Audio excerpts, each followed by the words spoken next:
അല്ല, ഇതാരൊക്കെയാ വന്നിരിക്കുന്നത്? ബിന്ദുവൻ മുത്തച്ഛന്റെ അടുത്ത് വാ.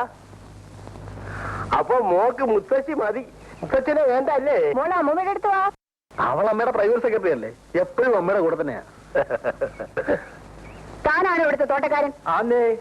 ഈ ചെടികളൊക്കെ കാട് പിടിച്ചു നിൽക്കുന്ന കണ്ടില്ലേ? ഇയാൾ ശ്രദ്ധിക്കുന്നില്ലെങ്കിലും രാജലക്ഷ്മി അമ്മയ്ക്കെങ്കിലും ഒരു ശ്രദ്ധ വേണ്ടേ?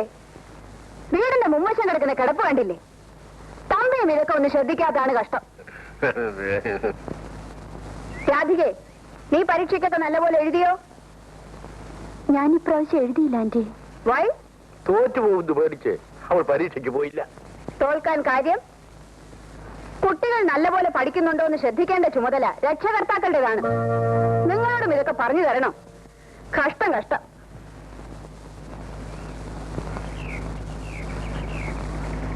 രാവിലെ ആരാ തിണ്ണ തൂത്തത്? നിറച്ച് മണ്ണാണല്ലോ, ഒരു ശ്രദ്ധയേ ഇല്ല.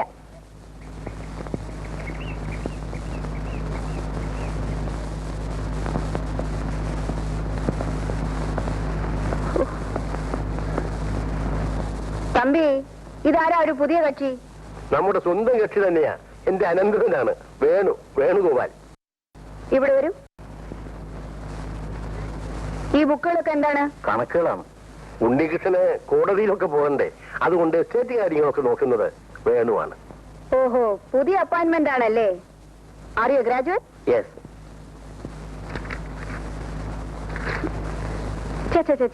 ഹാൻഡ് റൈറ്റിംഗ് തീരെ മോശമാണല്ലോ, കുറച്ചുകൂടി ശ്രദ്ധിക്കണം.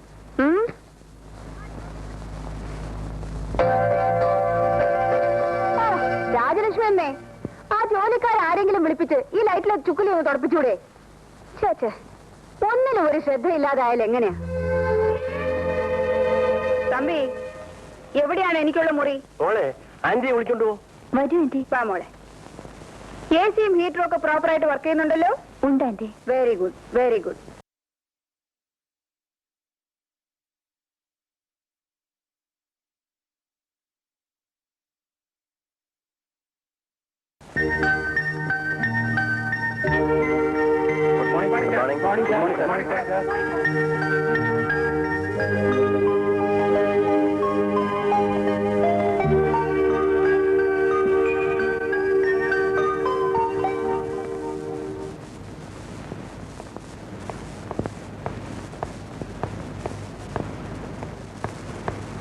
സാർ, കംപ്ലീഷൻ സർട്ടിഫിക്കറ്റിന്റെ കാര്യം സാറിനെ ഓർമ്മപ്പെടുത്തണമെന്ന് മിസ്റ്റർ മേനും ഫോൺ ചെയ്തിരുന്നു. കോൺട്രാക്ട് പറഞ്ഞതുപോലെ പണി പൂർത്തിയാകുമ്പോൾ സർട്ടിഫിക്കറ്റ് കൊടുത്തയക്കുമെന്ന് പറഞ്ഞേക്കൂ. സാറിനെ കാണാൻ അയാളൊന്ന് വരുമെന്ന് പറഞ്ഞിട്ടുണ്ട്. ആ, വരട്ടെ വരട്ടെ.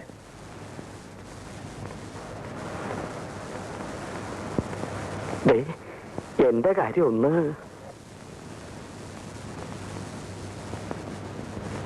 സാറിനെ കാണാൻ ഒരാൾ വന്ന് നിൽക്കുന്നു. വരാൻ പറയൂ. അധികല്ലേ?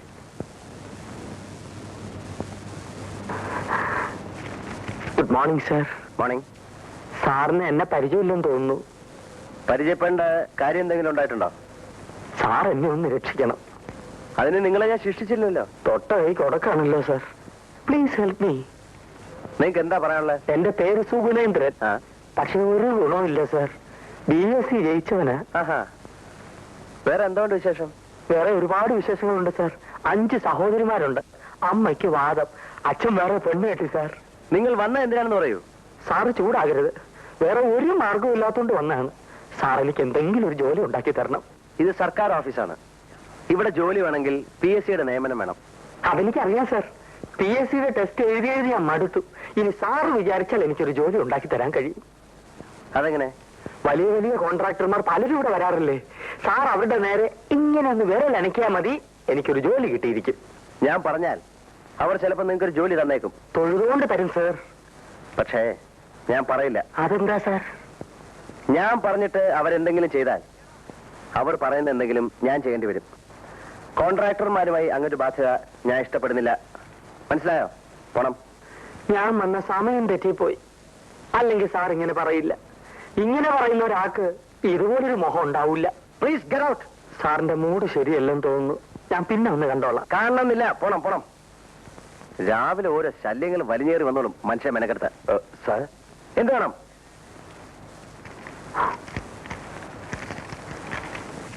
ഗീത നിങ്ങളാണോ? എന്റെ മകളാ. മാൾക്കോടെ തന്ന വരുന്നത് എന്തിനാ? അവള് പുറത്തുണ്ട്. എങ്കിൽ വിളിക്കണം.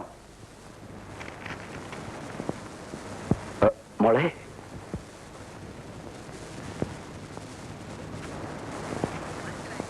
ഇരിക്കൂ. നിങ്ങൾ ഇരിക്കുന്നേ.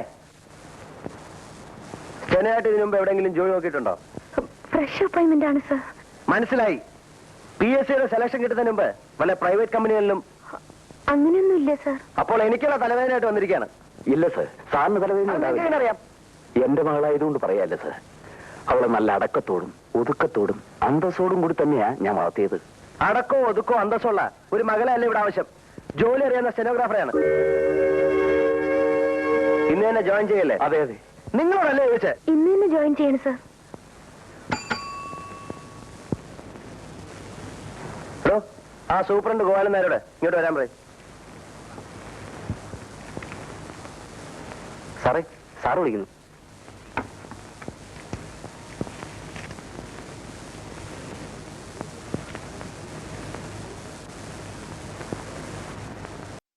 സാർ, പുതിയ അപ്പോയിന്റ്മെന്റ് ആണ്.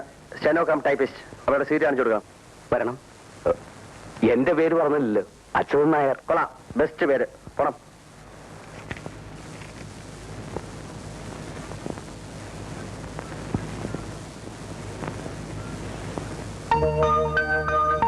ഇതാണ് നിങ്ങളുടെ സീറ്റ്.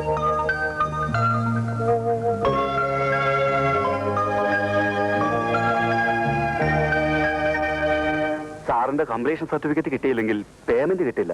എഗ്രിമെന്റ് സമ്മതിച്ചുള്ള പ്രകാരം പണിത് പൂർത്തിയാക്കുന്ന പാലത്തിന് മാത്രമേ ഞാൻ കംപ്ലീഷൻ സർട്ടിഫിക്കറ്റ് കൊടുക്കൂ. ഇതും അങ്ങനെ നടക്കൂ. ചുരുക്കി പറഞ്ഞാൽ ഇപ്പോൾ ഞാൻ പണിത് പൂർത്തിയാക്കിയിരിക്കുന്ന പാലം പൊളിക്കണമെന്നർത്ഥം. അതൊരു സൽകൃത്യമായിരിക്കും. ആളുകളും വണ്ടിയും പാലവും കൂടി നദി വീഴുന്നതിനേക്കാൾ എത്രയോ നല്ലൊരു കാര്യമായിരിക്കും. ഒരു കാര്യം ചെയ്യാം, ഇന്നിനി ഇതിനെക്കുറിച്ച് ഒന്നും ഇവിടെ വെച്ച് സംസാരിക്കണ്ട. ഇനി ഞാൻ സാറിന്റെ വീട്ടിലേക്ക് വരാം. അത് വേണോ? വേണം. ബുദ്ധിമുട്ടാവും. ഇല്ല സാർ. നിനക്കെന്താ ജോലി? പശുക്കറവയാ. ചുമ്മാതല്ല ചക്കൂറ്റി പോലിരിക്കുന്നത്. നീ? ഞാൻ പാചകക്കാരിയാ. നിങ്ങളോ? തോപ്പുകാരിയാന്നേ. നിങ്ങൾക്ക് എന്തിനാ ശമ്പളം മേടിക്കുന്നത്? ജോലി ചെയ്യാതെ ശമ്പളം മേടിക്കുന്നത് കുറ്റകരമാണ്. എന്ത് ജോലി ചെയ്താലും അതിന്റേതായ അടുക്കും ചിട്ടയും വെടുപ്പും കൂടിയേ തീരൂ. ഇതെന്താ അടുക്കളയോ പശുത്തൊഴുത്തോ? മനുഷ്യരുടെ ആരോഗ്യത്തെ ബാധിക്കുന്ന കാര്യമാണിത്. നിങ്ങൾ എന്തിനു കുറ്റം പറയുന്നു? ഇതൊക്കെ ശ്രദ്ധിക്കാൻ ഇവിടെ ആരെങ്കിലും വേണ്ടേ? പക്ഷെ ഞാനിതൊന്നും സമ്മതിച്ചു തരില്ല. ഓരോന്നും വെക്കേണ്ട അടുത്ത് വെച്ച് തറയും തുടച്ച് വൃത്തിയാക്കിയതിനു ശേഷം ഇനി ഇവിടെ ആഹാരം വെച്ചാൽ മതി. മനസ്സിലായോ? മനസ്സിലായോന്ന്? മനസ്സിലായേ. തുടങ്ങിക്കോ. വേഗം വേണം. ഞാൻ പോയിട്ട് വീണ്ടും വരും.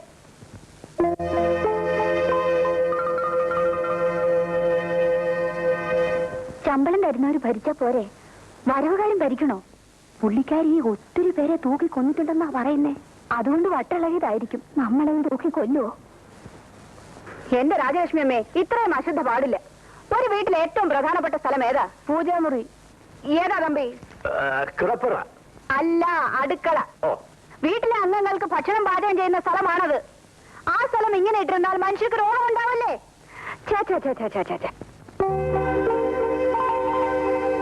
തമ്പി, നിങ്ങളല്ലേ ഈ വീട്ടിലെ ഗൃഹനാഥൻ? അതെ. പിന്നെന്താ നിങ്ങൾ ഇത് ശ്രദ്ധിക്കാത്തത്? വല്ലപ്പോഴും കൂടെ നിങ്ങളൊന്ന് അടുക്കളയിൽ ചെന്ന് നോക്കണം. ഇനി ദിവസവും 3 തവണ നോക്കിയേക്കാം. എല്ലാത്തിനും ഒരു മേൽനോട്ടം വേണം. അതില്ലാത്താണ് ഇവിടുത്തെ കുഴപ്പം. മനസ്സിലായോ? ഓ, മനസ്സിലായി. ഈ സ്ത്രീക്ക് എന്തിന്റെ സുഖടാ? അവരുടെ ചെറുപ്പത്തിൽ തന്നെ ഭർത്താവ് മരിച്ചുപോയില്ലേ രാജലക്ഷ്മി? അതുകൊണ്ടുള്ള സുഖക്കേടാ. സുഖക്കേടിന്റെ പേര് നിനക്കറിയാമല്ലോ. അതുകൊണ്ട് ഞാൻ പറയുന്നില്ല. എന്നാൽ ഇത് കുറെ കൂടുതലാ. നിവർത്തിയില്ലാതെ വന്നാൽ ഞാൻ എന്റെ തനി സ്വരൂപം കാണിക്കും കേട്ടോ. അയ്യോ, അത് വേണ്ട രാജലക്ഷ്മി. നിന്റെ തനി സ്വരൂപം ഞാൻ കണ്ടാ പോരെ. അവരെന്തിനാ കാണിക്കുന്നത്? വെക്കേഷൻ തീരുന്നവരെ നീ ഒന്ന് ക്ഷമിച്ചുകളാ. അത് കഴിഞ്ഞാൽ അവര് വെക്കൊള്ളുമല്ലോ. അതുകൊണ്ടാ ഞാനും അടങ്ങുന്നത്. പോട്ടെ, വിട്ടുകളാ.